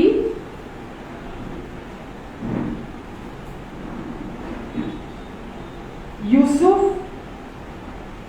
के साथ परमेश्वर थे और वो एक सफल व्यक्ति था। क्या लिखा है? क्योंकि वो तो दास बनकर आया था, गुलाम बनकर आया था। सफल शब्द उसके साथ क्यों लगा? क्योंकि परमेश्वर उसके साथ। आपके साथ परमेश्वर है? Yes. उनकी उपस्थिति आपके साथ है? Yes. ओ, सोच लो। Yes. कोई शक, No. कोई डाउट? No doubt. परमेश्वर आपके साथ है। Yes. तो आप कौन है? सफल है। क्या है आप? सफल। ये सफल होने की कोशिश कर रहे हैं। ओ मेरे भी एक गड्डी पे आ जाए, और अपनी एक रोटी पे बन जाए, ज्यादा नहीं एक ने बन जाए अपना कार। ओ मेरे को भी इतना कैश हो जाए, ओ मेरे अकाउंट में भी इतना पैसे आ जाए, ओ मेरे को भी एक बड्डी जी सोनी जी होनी चाहिए, बाइक होनी चाहिए, ये होना चाहिए। उसके लिए मेरे को कुछ तो करना पड़ेगा, है ना? सफल होने की कोशिश करना। मैंने बोला ना, दुनिया के लोग सब कुछ कर रहे हैं। आप एक धर्म का पालन कर रहे हैं, किसी भी धर्म का, और साथ में कोशिशें कर रहे हैं। किस लिए कर रहे हैं? दुनिया नाम हो जाए एक बारी मेरा भी, और सारे देख के कह सीधे फलाना जा रहे हैं, एक बारी तो नाम हो जाए, और फलाने का बच्चा जा रहे हैं। कुछ तो करना है अपने दम पर, अपने लिए। लेकिन वचन में परमेश्वर क्या बोल रहे हैं? सफल होने के लिए क्या चाहिए? परमेश्वर की उपस्थिति, बस, कुछ नहीं चाहिए। यूसुफ एक सफल व्यक्ति था क्योंकि परमेश्वर उसके साथ था। तो अगर देखा जाए तो भौतिक तौर पर यूसुफ के पास कुछ था। अभी अभी तो वो पॉतीफर के घर में आया, वो खरीद के लाया, उसको मोल लेकर। दुनिया के हिसाब से देखा जाए तो कुछ नहीं था, वो तो एक दास बनकर आया था उस घर में। लेकिन परमेश्वर क्या बोल रहा है उसको? क्योंकि मैं उसके साथ हूं, इसीलिए वो एक सफल व्यक्ति है। आमीन। जो भौतिक चीजें हम जमा कर लेते हैं ना, वो हमें सफल नहीं बनाते हैं। जैसे मैंने बोला ना, ये वो है जो रेत की तरफ फिसल जाती हैं, हाथों से काटने लगती हैं। दुनियावी लोगों से जाके आप जाके पूछो जिनके पास मटीरियलिस्टिक चीजों का भंडार है, और उनको काटती हैं वो चीजें। हमें लगता है अरे मेरे पास एक सोने का सेट सुंदर सा हो जाए, मटक मटक चलती फिरूं, एक डायमंड की सुंदर सी रिंग हो जाए, अरे सबके पास सामने लिशकारे मारती, अरे इतना आ जाए, अरे कुछ भी करके ला दो ना, ताकि दूसरों के सामने हम दिखावा कर सकें। परमेश्वर क्या बोल रहे हैं? हमारी सफलता की शुरुआत परमेश्वर की उपस्थिति से है। परमेश्वर खाली ये यूं ही नहीं मन बहलाने के लिए कह रहे। आप सब यूसुफ के जीवन को आप अगर आज आप जाकर यूसुफ के बारे में पढ़िएगा, आपको बहुत प्रोत्साहन मिलेगा, बहुत इंकरेजमेंट आपको मिलेगा कि मेरे जीवन में सफल होने के लिए यूसुफ को बहुत, उसके पास कोई शैक्षिक, जिसको बोलते हैं ना, कोई योग्यता, एजुकेशन, बहुत पढ़ाई लिखाई, बहुत डिग्रियां नहीं थी उसके पास। फैमिली बैकग्राउंड कहने को कोई था? भाई सारे सबने रिजेक्ट कर दिया था। बाप ने बेचारे ने सोचा मेरा बेटा मर गया, बाप भी नहीं था, भाइयों ने सबने त्याग दिया था। कोई, जब सबने यही सोच लिया मर गया, कोई नहीं था उसके लिए, कोई नहीं था उसके जीवन में। यूसुफ को परमेश्वर क्या बोल रहे हैं? क्योंकि मैं यूसुफ के साथ हूं। आमीन। क्योंकि मैं यूसुफ के साथ हूं, इसीलिए यूसुफ एक सफल व्यक्ति है। आमीन। आपको कौन चाहिए सफल होने के लिए? कोई जान पहचान, कोई बड़ा व्यक्ति, कोई बहुत धनी व्यक्ति आपके जीवन में? मटीरियलिस्टिक चीजें, पैसा? परमेश्वर को कुछ नहीं चाहिए। वचन में लिखा है परमेश्वर ने इस जगत से मूर्खों को चुन लिया ताकि अपना उद्देश्य पूरा कर सके, नीचों को चुन लिया ताकि अपना उद्देश्य पूरा कर सके। जिनकी गिनती दुनिया कुछ नहीं है मैं करती है, परमेश्वर ने उनको चुन लिया ताकि जो अपने आप को कुछ समझते हैं वो शर्मिंदा हो। आमीन। परमेश्वर कभी गलती नहीं करते। परमेश्वर कभी भी ये नहीं सोचते अरे कल तो ये बोल दिया था, अब क्या करूं, इसको कैसे ठीक करूं, तो ये तो मैं कर नहीं सकता क्योंकि मैंने बोल दिया ये, अब मैं कैसे इसको ठीक करूं, मुकरना पड़ेगा मुझे, कुछ मैनिपुलेट करना पड़ेगा मुझे। परमेश्वर का वचन कहता है मैं परमेश्वर कभी नहीं बदलता। आमीन। मैं परमेश्वर जो कभी नहीं बदलता। परमेश्वर सच्चे हैं, सारी दुनिया झूठी ठहरे, एक ही सच्चा है और वो कौन है? परमेश्वर है। और वो ये चाहते हैं आप उन पर विश्वास करें, ताकि क्या विश्वास करें? कि परमेश्वर की उपस्थिति तेरे साथ है, मुझ में। यूसुफ के तो साथ थी, आपके तो अंदर है। हालेलुया। यूसुफ के साथ थी पर आपके अंदर है। और परमेश्वर कहते हैं क्योंकि मेरी उपस्थिति तेरे साथ है तो भूल जा अभी तू कहां खड़ा है। ये तेरे बारे का सच यही है कि तू एक सफल व्यक्ति है। सफलता के लिए तुझे कोई कनेक्शन नहीं चाहिए, तुझे कोई क्वालिफिकेशन नहीं चाहिए, तुझे कुछ नहीं चाहिए। अभी मैंने बोला परमेश्वर ने निर्बलों को चुन लिया ताकि बलवानों को लज्जित करे। कमजोरों को चुना है परमेश्वर ने ताकि अपने उद्देश्य को आपके जीवन से पूरा कर सके। यूसुफ जितना कोई कमजोर था, कोई था, पर मैं कह रही हूं ना, मैं परमेश्वर का धन्यवाद देती हूँ कि ये स्टोरी रिकॉर्ड है वचन में, हमें उत्साहित करने के लिए। परमेश्वर ने कहा क्योंकि यूसुफ के साथ मैं हूं इसीलिए वो एक सफल व्यक्ति है। आमेन, आमेन। आज मैं यही रुकती हूँ, नेक्स्ट संडे हम यहीं से स्टार्ट करेंगे। अपने घर जाकर यूसुफ की स्टोरी पढ़नी है आप सबने, इसको मेडिटेट करना है आपने, इमेजिन करो इसको अपनी सोचों में। और जो कुछ आपने सुना है, आपने 5 लाइन जो जो सुनी है, अगर आज आप जिस भी स्थान पर खड़े हैं, अगर आपको वो जो आपका स्थान है अगर परमेश्वर के वचन के साथ मैच नहीं कर रहा, जिस भी परिस्थिति से होकर जा रहे हैं, जो भी आपके लाइफ में जो आपको पसंद नहीं आ रहा और वो परमेश्वर के वचन के साथ मैच नहीं कर रहा, तो आपको क्या करने की जरूरत है? एफर्ट्स। आपको पता है स्वधार्मिकता, परमेश्वर स्वधार्मिकता जब मैं कहती हूँ सेल्फ राइटियसनेस, मतलब हमारे खुद के एफर्ट्स, सफल होने के, प्रभावशाली होने के, नाम, ख्याति, उपलब्धियां प्राप्त करने के, चीजें इकट्ठा करने के, महंगी महंगी बढ़िया बढ़िया इकट्ठा करने की, धन इकट्ठा करने की, हमारी खुद की कोशिशें हमें परमेश्वर की सफलता से दूर रखती हैं। अगर हम अपने जीवन में एक्चुअली में परमेश्वर की सफलता देखना चाहते हैं तो हमको सबसे पहले उस स्थान पर आने की जरूरत है कि बिना परमेश्वर के मैं कुछ नहीं कर सकता, मैं कुछ नहीं कर सकती। परमेश्वर, जैसे मैंने लास्ट वीक भी आपको बोला था, वचन में लिखा परमेश्वर की दृष्टि ढूंढ रही है ऐसे व्यक्ति को, ऐसे मनुष्य को जो परमेश्वर से कहे परमेश्वर मैं यहां हूं। हमें पता क्या लगता है, इतना सा करने से क्या हो जाएगा, इतना सा करने से कैसे हो जाएगा, केवल इतना करने से कैसे मैं जीवन में सफल हो जाऊंगा। ये आपकी सफलता की पहली सीढ़ी है, शुरुआत है ये आपके जीवन की। जब आप टोटली डिपेंड होंगे ना परमेश्वर के, मैंने आपको लास्ट जो वचन है मैंने आपको बोला, जब मैं अपने जीवन में पक गई थी, जब मैं अपने जीवन में थक गई थी, अक गई थी, जब अपने जीवन में, जब मैं कल किसी से बात कर रही थी, जब मिस्र से लोग, परमेश्वर के लोग निकल कर आए, परमेश्वर उनको 400 कुछ साल की बंधुआई में से जब निकाल कर लाए, तो जब वो मिस्र से बेचारे निकल कर आ रहे थे तो उनके पीछे मिस्र की सेना लग गई, घोड़ों पर, रथों पर। वो बेचारे पैदल जा रहे थे परमेश्वर के लोग, और वो पीछे घोड़े लेकर, रथ लेकर उनके पीछे भाग भाग कर आ रहे थे। और आगे लाल समुद्र था, चारों तरफ कोई रास्ता नहीं उनके पास, न सामने, पीछे तो सेना आ रही है, सामने भी वो नहीं जा सकते। चारों तरफ से सेना ने उनको, तीनों तरफ से सेना ने घेर लिया और सामने से समुद्र था।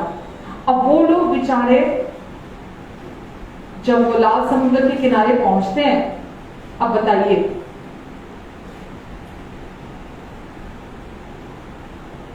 उस टाइम पर क्या सिचुएशन थी? आप अपने आप को रख के जरा सोच के देखो कि पीछे भी कुछ दिख नहीं रहा, सामने भी कुछ दिख नहीं रहा, रास्ता दाएं बाएं कहीं कोई रास्ता नहीं दिख रहा, ना सामने को दिख रहा ना पीछे दिख रहा। क्या क्या करना है, क्या क्या करें उस समय पर?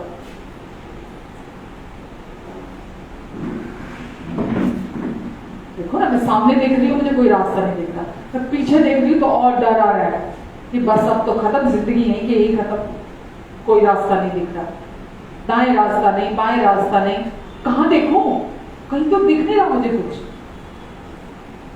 एक ही बच्चा ऊपर देखने का रास्ता। जब हम पूरे दिल से परमेश्वर के ऊपर देखना, मतलब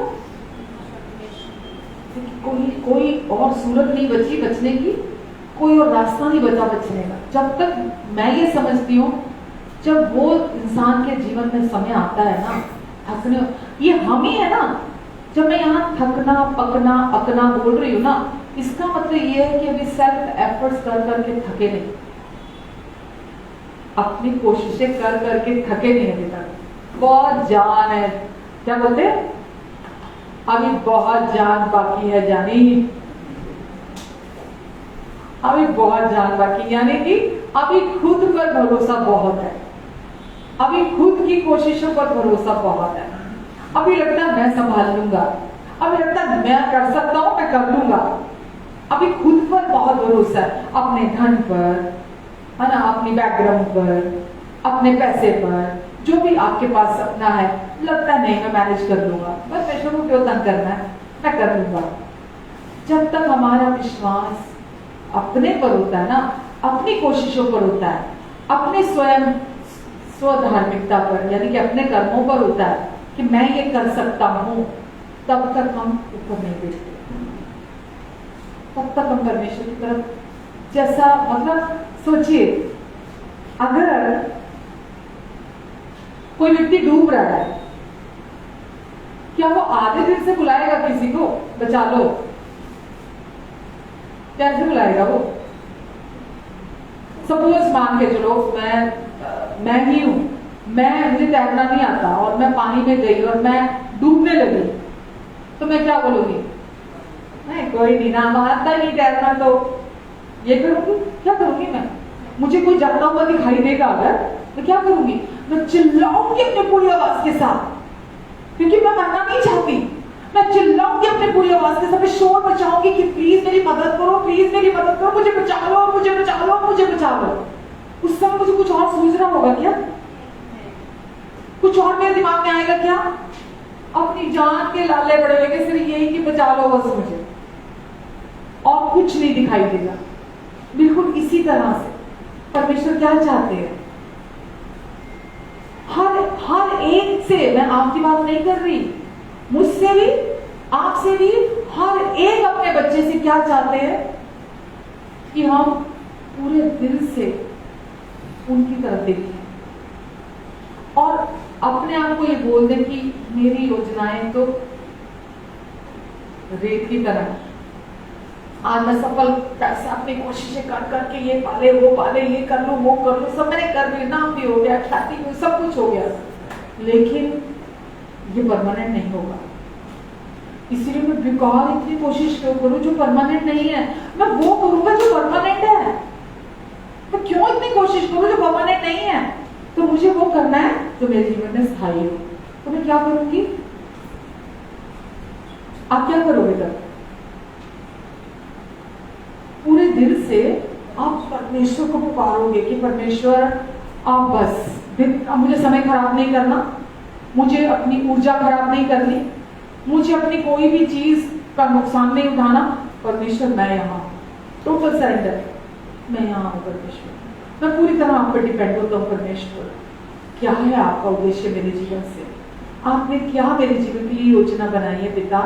आप मुझ पर रिवील करो परमेश्वर, आप मुझ पर उजागर करो पिता, क्योंकि मैंने सुना, मैंने जाना है, वचन में लिखा है कि आपकी मेरे लिए बहुत सफल योजना है, और क्योंकि आप मेरे साथ हैं इसीलिए मैं एक सफल व्यक्ति हूँ। मैं सफल होने की कोशिशें नहीं करूंगा, मैं अपनी लाइफ में कामयाब होने की, कि मैं बहुत बार, मैंने पहले भी बोला ना, लोग बोलते हैं और मैं फलानी कंट्री चला जाऊं, मैं फलानी कंट्री चला जाऊं। सबको अच्छा लगता है फॉरेन कंट्री, किसको अच्छी नहीं लगती, किसको पसंद नहीं है, सबको अच्छी लगती है फॉरेन कंट्री। लेकिन फॉरेन कंट्री जाने से सफल नहीं होते।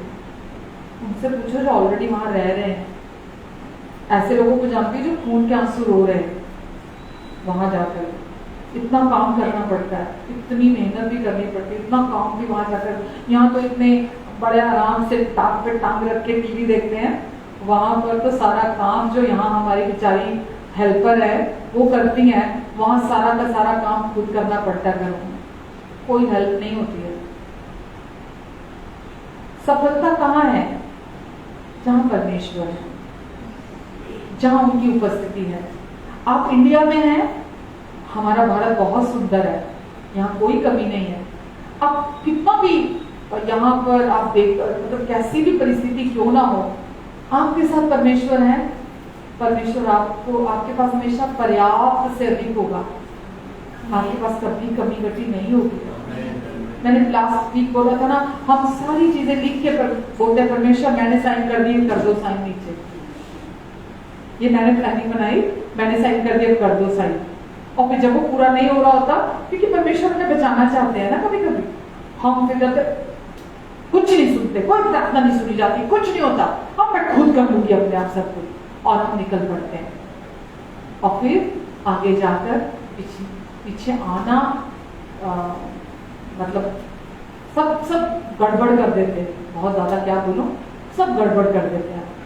तो हमें ये नहीं कहना परमेश्वर ये लिस्ट मैंने बना दी, मैंने साइन कर दिया, लो साइन कर दो। हमें बोलना परमेश्वर ये मैं यहाँ, आपने जो योजनाएं बनाई हैं उसके लिए आपको धन्यवाद देता परमेश्वर, और वो मेरे भले के लिए, वो मेरे अच्छे के लिए परमेश्वर, और मैं जानता हूँ परमेश्वर उसे आप हर दिन पूरा कर रहे हैं। मैं एक सफल व्यक्ति हूँ क्योंकि आप मेरे साथ हैं। मैं हमेशा आपकी बहुतायत में चलूंगा, मेरे पास हमेशा पर्याप्त से अधिक होगा, और मैं हमेशा सर्वोत्तम में चलूंगा आपके, कभी कोई कमी मुझे नहीं होगी। अगर आपकी योजना है मैं इंडिया में रहूं तो मैं इंडिया में रहूं।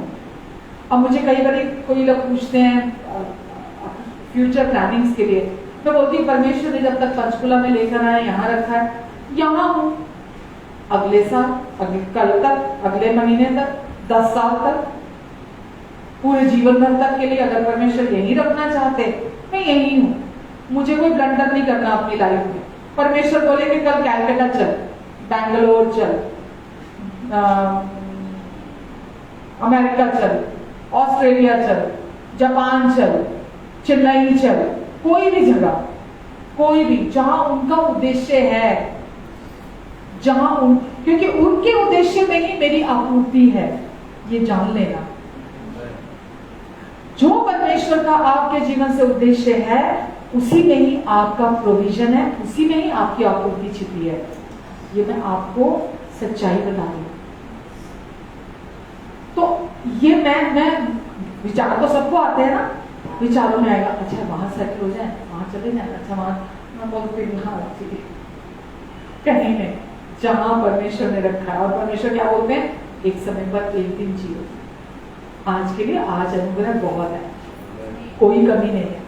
जब कल आएगा आगे का मार्गदर्शन, डायरेक्शन परमेश्वर खुद बता देंगे। इसी को बोलते हैं टोटल डिपेंडेंसी, टोटल निर्भरता परमेश्वर के ऊपर, ताकि हम परमेश्वर के उद्देश्य में चलें। देखो दुनिया के लोग क्या कर रहे हैं, अगर वचन में लिखा है इस संसार के सदृश ना बनो। इस दुनिया में जो लोग सोचते हैं, जो तरीका है उनका, जो उनका जिस रीति से वो जीते हैं, इस संसार के सदृश ना बनो, मत बनो। परमेश्वर क्योंकि हमें बहुत प्यार करते हैं ना, इसीलिए वो बोल रहे हैं कि दुनिया अभी भी उसी विशियस साइकिल में है कि मुझे सेल्फ एफर्ट करने हैं, मुझे अपनी कोशिशें करनी है, मुझे ये करना है, मुझे मेरा समय, मेरी एनर्जी है ना, मुझे अपने लिए कुछ करना है, क्योंकि मैं नहीं करूंगा तो होगा नहीं, मेरी उम्र निकलती जा रही है, मेरा टाइम निकलता जा रहा है, मैं लाइफ में सेटल नहीं हो पा रहा हूँ, मेरी जिंदगी ऐसी है, मेरा आने वाला कल का क्या होगा। दुनिया ऐसे ही सोचती है, दुनिया ऐसे ही जी रही है, ऐसे ही चल रही है। लेकिन परमेश्वर आपको और मुझे क्या चाहते हैं? सियाने होकर चले, हमको ये बातें नहीं सोचनी है। जो व्यक्ति के साथ परमेश्वर है वो और साथ ही परमेश्वर तो देखो सबके साथ है, एहसास कितने करते हैं, विश्वास कितने करते हैं, लेकिन जो विश्वास करता है कि परमेश्वर मेरे साथ है, परमेश्वर की उपस्थिति मेरे साथ है, परमेश्वर मुझे प्यार करते हैं, उनकी वो एक अच्छे और भले पिता है और उनकी योजना मेरे जीवन के लिए, मेरे भलाई के लिए, सफलता के लिए है। वो व्यक्ति सही समय पर सही जगह पर होता है और सही चीजें उसके जीवन में होती हैं। समझ पा रहे हैं ना? आप सही समय पर सही जगह पर होंगे और सही चीजें आपके जीवन में 100% होगी, क्योंकि परमेश्वर का वादा है। ठीक है, तो आपको बचना है। शैतान आपको कुछ करने में लगाएगा, कुछ तो कर, कुछ तो कर, कुछ तो कर, कुछ तो कर। मैं आपको पैसिव होने के लिए नहीं कह रही, पैसिव से मतलब बस चुप करके बैठ जाओ, ये नहीं कह रही। मैं आपको बोल रही हूँ एकदम एग्रेसिव हो जाओ। जो आपका अधिकार है उसको मैं नहीं जाने दूंगा, उसको मुझे प्राप्त करना है। और उसको प्राप्त करने के लिए मुझे जो सीखना है, अपने मन को ट्रेन करना है, मुझे वो करना है। जितना आप अपने लिए अपने टाइम को, अपनी एनर्जी को परमेश्वर के वचन को सुनने, सीखने में, समझने में लगाएंगे एफर्टलेसली, परमेश्वर को आप देखेंगे वो आपको कैसे ऊंचाइयों पर उठाते हैं, बिना कोशिश, क्योंकि उससे सारी महिमा परमेश्वर को मिलेगी। आपके जीवन से परमेश्वर चाहते हैं उनकी महिमा प्रकट हो, और वो कैसे होगी? जब आप टोटल डिपेंड होकर उन पर भरोसा करेंगे, उनके वचन को अपने लिए जानेंगे, उनके प्रॉमिसेस को जानेंगे, उनके उद्देश्य को अपने लिए जानेंगे, तो आप सेल्फ एफर्ट से छुटकारा पाएंगे। पता है, ये बहुत, मैंने बोला ना, ये बहुत बड़ा चक्र है सेल्फ एफर्ट्स का, स्व धार्मिकता, अपनी कोशिशें करने का। समझ नहीं पाते लोग, पर धन्यवाद है परमेश्वर का, आप सीख रहे हैं, आप सीख रहे हैं। क्योंकि एक ही चीज है जो हमें अनुग्रह से वंचित रखती है, एक ही नहीं और भी है, बट ये मेन चीज है। ये क्या है? हमारी कोशिश है, हमारी कोशिश है। परमेश्वर क्या चाहते हैं? हम जगत के वारिस हो, पर कैसे हो? विश्वास से। क्या हो हम? जगत के वारिस, पूरी दुनिया के वारिस। और कैसे होंगे? विश्वास। और परमेश्वर की बहुतायत में चले। आमीन। उसी का आगे प्रार्थना करते हैं। प्रेमी स्वर्गीय अनुग्रह करे पिता, हम आपको धन्यवाद देते परमेश्वर, अब राज्य के प्यार करने वाले, राज्य के ब्लेस करने वाले, राज्य के अपनी बहुतायत को देने वाले पिता है आप परमेश्वर। हम आपको धन्यवाद देते हैं पिता, धन्यवाद देते परमेश्वर, असीमित के पिता है आप परमेश्वर। धन्यवाद देते पिता हम आपको। पिता, आज आपने जो अपना वचन टाइमली हम तक पहुंचाया है, हम इस वचन के लिए आपको धन्यवाद देते हैं। धन्यवाद देते पिता, आप चाहते हैं परमेश्वर कि आपकी देह हमेशा, आपके बच्चे हमेशा सफलता में चले। और आज आपने अपने वचन को रिलीज किया, और जितने भी लोगों ने इस वचन को अपने हृदय की भूमि में स्थान दिया है, राजी हुए इस वचन के साथ, परमेश्वर मैं इन सब के जीवन से 100 गुना फल को रिसीव करती हूँ एडवांस में, कि हम इनके जीवन में 100 गुना प्रतिफल को देखेंगे। धन्यवाद, आपने पिता मेरी भी मदद की, सहायता की पिता, और मैं आपको धन्यवाद देती जो आपने मुझे सिखाया है परमेश्वर। आपने कहा वही तुम आगे जाके दूसरों को भी सिखाओ। धन्यवाद पिता, सारी महिमा आपको देते हैं हमारे अच्छे पिता। सारी प्रार्थना को धन्यवाद के साथ रिसीव करते हैं। आमीन।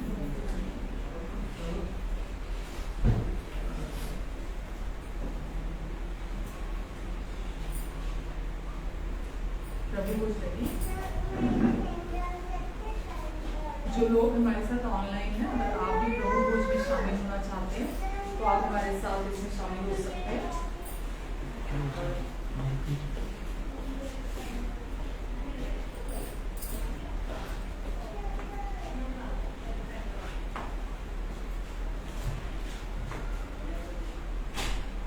तो जो लोग हमारे साथ ऑनलाइन हैं, अगर आप भी प्रभु भोज में हिस्सा लेना चाहते हैं तो आप भी कोई भी रोटी या ब्रेड ले सकते हैं, कोई भी शरबत आप ले सकते हैं और हमारे साथ प्रभु भोज दे सकते हैं। वचन में लिखा है कि प्रभु यीशु मसीह की सिद्ध और पवित्र देह हमारे लिए तोड़वाई गई ताकि हमारे पापों की कीमत पाई पाई चुकाई जा सके। और वचन में लिखा है कि प्रभु यीशु ने हमारे लिए अपना नई वाचा का कटोरा, न्यू कवरेंट, नई वसीयत का कटोरा हमारे लिए बहाया ताकि हमारे हमेशा के पाप धुल जाए, हमारे हमेशा के पापों के साथ मिटा जाए।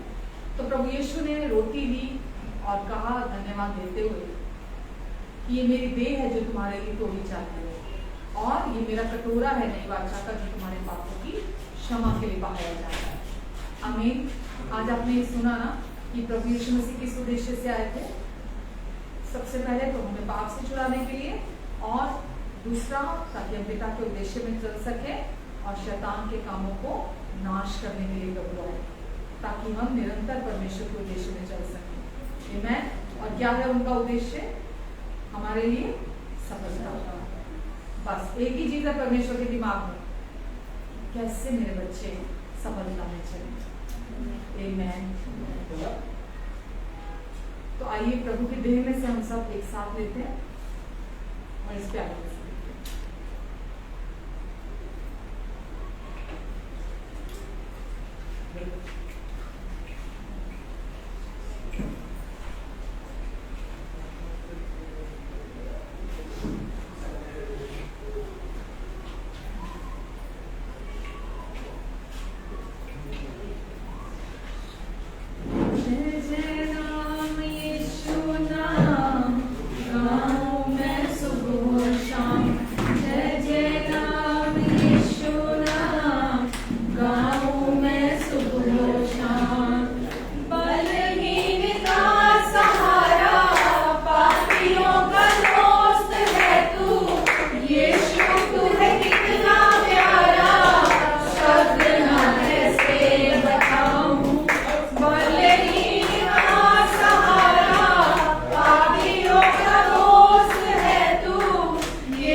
जितने लोगों ने भी प्रभु भोज में हिस्सा लिया है और बाकी के भी जो लोग हैं, मैं इनके शरीरों को कमांड करती हूँ प्रभु यीशु मसीह के नाम से, इसी समय छुटकारा पाओ, हर बीमारी से, हर रोग से पूरी आजादी पाओ, और हर एक शरीर को मैं आदेश देती हूँ इसी समय चंगा हो जा। सिर के तालू से लेकर पैर के तलवों तक हर एक अंग को मैं कमांड करती हूँ यीशु के नाम से, जैसा परमेश्वर ने ओरिजिनली इसे बनाया है वो हर अंग बिल्कुल वैसा ही फंक्शन करने पाए यीशु मसीह के नाम से। धन्यवाद देती प्रभु मैं आपको, आपकी शांति, शालोम शांति को उनके शरीरों पर मैं बोलती हूँ, आपकी शालोम शांति हर एक वेन, टिश्यू, सेल और ऑर्गन में आ जाए। आपकी शांति जो सारी दुनिया की समझ से परे की शांति है, इनके मन में, दिल में, विचारों में मसीह यीशु में गहरे में वास करने पाए। हम आपको धन्यवाद देते परमेश्वर, धन्यवाद देते पिता, आप हर दिन अपनी योजना को, अपने उद्देश्य को, अपनी इच्छा को इनके जीवन में पूरा कर रहे हैं। ये हर दिन सीख रहे हैं, हर दिन बढ़ रहे हैं, हर दिन उन्नति कर रहे हैं। मैं इसके लिए भी आपको धन्यवाद देती हूँ पिता। धन्यवाद परमेश्वर कि आपने इन्हें चंगाई दी, छुटकारा दिया, और धन्यवाद आपने अपनी कृपा से इनके जीवन में ये सब किया। मैं आपको धन्यवाद देती हूँ। धन्यवाद परमेश्वर, इनको, इनके प्रियजनों को, सब परिवारों को परमेश्वर आप आशीष दें, और अपना कृपालु हाथ इन पर आप बनाकर रखेंगे हमेशा प्रभु। ये आपके फेवर में, आपकी वृद्धि में बढ़ेंगे परमेश्वर, और पिता आप इनको, इनके घराने को, इनकी पीढ़ियों को भी आप ब्लेस करेंगे और अपनी कृपा से हर एक का उद्धार कराएंगे। दुष्ट की सारी योजनाओं को मैं इनके जीवन से कैंसिल करती हूँ, क्योंकि इन्होंने आज ये सीखा है कि आपकी योजना इनके लिए भली है, आपका उद्देश्य इनके जीवन से शांति का है, सफलता का है परमेश्वर, और ये हर दिन आपकी योजना में चलेंगे। दुष्ट की कोई योजना इनमें से किसी के भी जीवन में कामयाब ना होने पाई यीशु के नाम से। हम इनकार करते हैं उसके सारे झूठ और धोखेबाजी का, और प्रभु हम आपकी बहुतायत के लिए आपको धन्यवाद देते हैं परमेश्वर। हम हर दिन आपके सर्वोत्तम में चलेंगे, हम हर दिन आपकी सफलता में चलेंगे, क्योंकि आप हमारे साथ हैं परमेश्वर। हम इसके लिए आपको धन्यवाद देते हैं पिता। आपकी महिमा इनके द्वारा प्रकट हो, आपकी रोशनी इनके द्वारा चमके, आपका प्रेम इनके द्वारा महके, आपका जीवन इनमें से प्रवाहित होने पाए परमेश्वर, और इनके कामों के द्वारा लोग आपको महिमा दे। वो आपकी महिमा जब आप प्रकट करते हैं वो दिखाई देती है। आप कहते हैं जो घर ऊंचे पर, जो दिया ऊंचे पर रखा होता है, जो घर ऊंचे पर बना होता है, वो हर किसी को दिखाई देता है, और उस दिए की रोशनी हर एक पर चमकती है। प्रभु सफलता जब आपकी ओर से मिलती है तो वो हर एक को दिखाई देती है, और हम ये जानते हैं प्रभु वो स्थायी सफलता होती है, क्योंकि हम ये जानते हैं, हम ये जानते हैं कि वो हमारी कोशिशों से नहीं, आपकी उपस्थिति से है। हम धन्यवाद देते पिता आपको, इनकी सारी जरूरतों को आप अपनी महिमा के उस दल से जो मसीह यीशु में पूरा करेंगे, क्योंकि अब आप इनके प्रभु और उद्धार करता है, इसीलिए इनके पास हमेशा जरूरत से अधिक, पर्याप्त से भी अधिक रहेगा। धन्यवाद परमेश्वर, धन्यवाद देवी पिता, आपका अनुग्रह, आपकी शांति इन सबके जीवन में बहुगुणित होते चले जाए, और आपकी पहचान में और आपके अनुग्रह में बढ़ते चले जाए।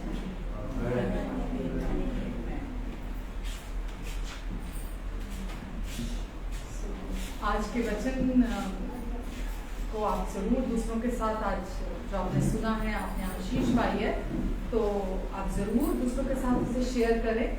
और YouTube में भी जो हमारे और भी मैसेजेस हैं, प्रतिभा पुरी के नाम से जो अकाउंट है, आप वहाँ से जाकर भी हमारे बाकी के सारे मैसेजेस को भी सुन सकते हैं और आशीष पा सकते हैं। परमेश्वर की योजना हम सब के लिए भली है, किसी के लिए भी तिरस्कार की या किसी के लिए भी कमी घटी की नहीं है।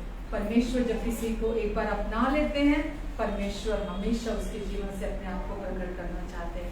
तो सुनिए उन मैसेजेस को प्लीज, और दूसरों के साथ भी उस सुसमाचार को जरूर साझा करें, ताकि दूसरे लोग भी बंधनों से आजादी पाएं और परमेश्वर के आशीषों में चलें।